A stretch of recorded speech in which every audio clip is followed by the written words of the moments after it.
Xin chào tất cả các bạn. Theo như tiêu đề thì hôm nay mình sẽ unboxing khui một cái bưu phẩm BTS nha. Và bây giờ chúng ta cùng bắt đầu nha. Đây là bưu phẩm của mình. Mình đã khui sẵn đây để cho các bạn đỡ mất thời gian ấy. Mình mua từ ở cửa hàng K-pop nha.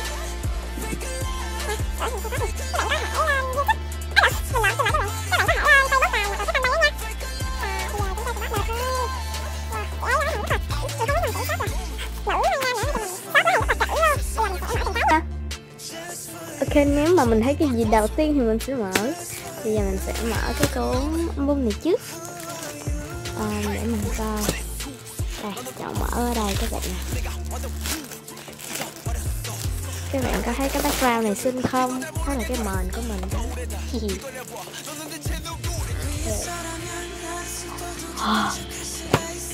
Love yourself dear.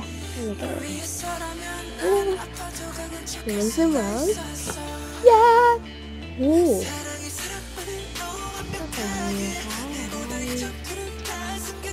Ok.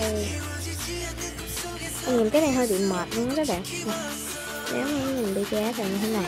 Đấy, hình vì như thế này. Rồi, tới tiếp theo. Nhìn Suga thì như thế này. Rồi, tiếp theo. Nói chung là nó cứ ngược qua ngược lại đó các bạn à. Rất là mệt. Và tiếp theo, cái này nó giống như postcard vậy. Đây mình đã để cao hơn để cho các bạn thấy được. Mình sẽ để xuống nha. Rất là nhiều luôn. Còn phía mình sẽ xé ra từng miếng ấy. Hoặc là mình sẽ không xé. Để cho nó lặng hơn.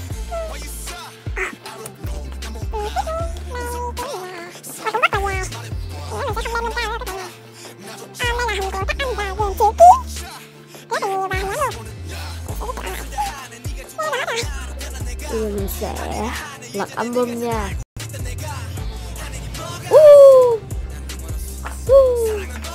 Đầu tiên khi mà dạt ra thì sẽ thấy là cái lớp da sơn này, và hình nhóm và những cái thông tin rồi cái kiểu chữ Hàn không à, nên là mình không đọc được. Mà nếu mà chữ Hàn thì mình cảm thấy mình yên tâm hơn ấy, kiểu như hàng thật á, từ bên Hàn Lương. Mình đi Aspi các bạn nè.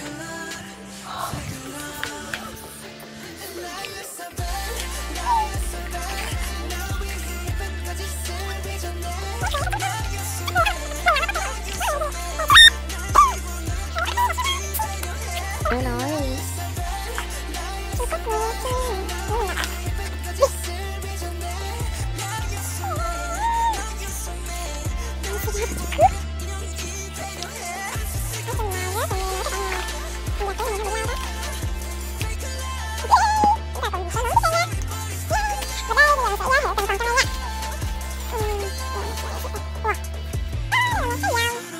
Queen. Bây giờ mình sẽ đeo luôn nhé. Lúc đeo vô thì nó hơi chật kiểu, nhưng mà khi đeo xong thì nó hơi rộng. Và như các bạn đã thấy thì nó gồm không, đến 2 cái đĩa lận chứ không phải một cái đĩa.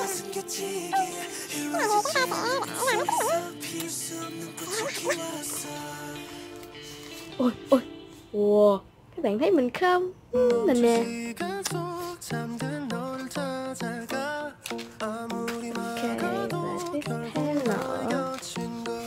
Wow, cái này có vẻ nó đẹp hơn đó các bạn ạ.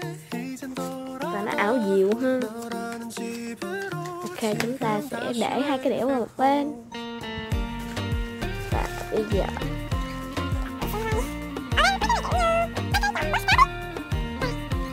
đây là Rapman. Wow, chim. Hình như theo fan chat luôn đó các bạn. Kim Jin.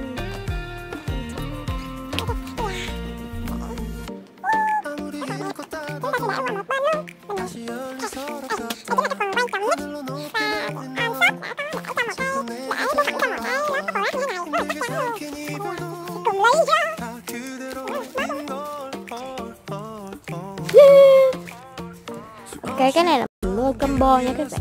Một cái combo như thế này là 220k. Ok. Rồi phía sau thì nhỏ, và phía trước. Dạ. Ok. Bây giờ chúng ta sẽ cùng bắt đầu mở luôn nha. Hình như có một cái banner cho nên các bạn. Yeah, đúng rồi.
Qua đây là một cái y duyên.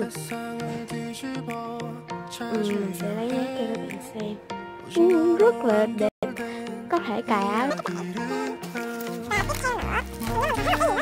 này có thể sẽ là nhân vật chính với các bạn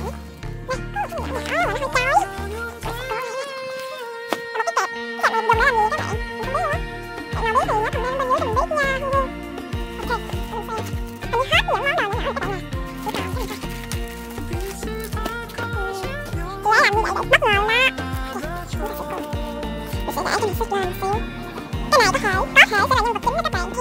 giờ chúng ta sẽ cùng mở nó ra nha. Được rồi, hết cài đi. Wow,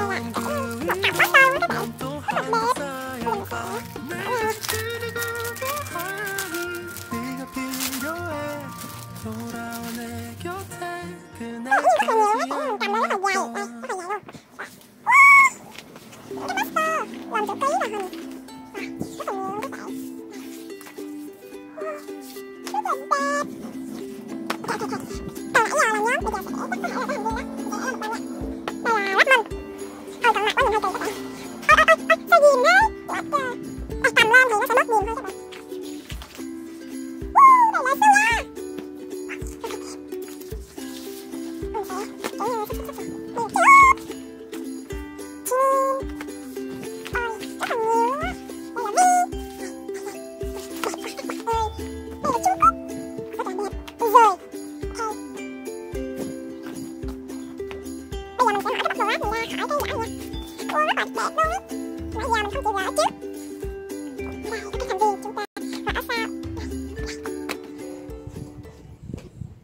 Ok, và nếu như các bạn thích cái video khui bưu phẩm này của mình thì hãy nhớ để lại cho video một like và tham quan kênh của mình nha. Nếu mà tham quan thì các bạn thấy nhiều video hay của mình thì các bạn hãy nhớ bấm nút đăng ký và ấn luôn cái chuông kế bên để khi có video mới thì YouTube sẽ thông báo cho các bạn và các bạn có thể sẽ là người xem sớm nhất nhé. Tạm biệt các bạn, bye bye.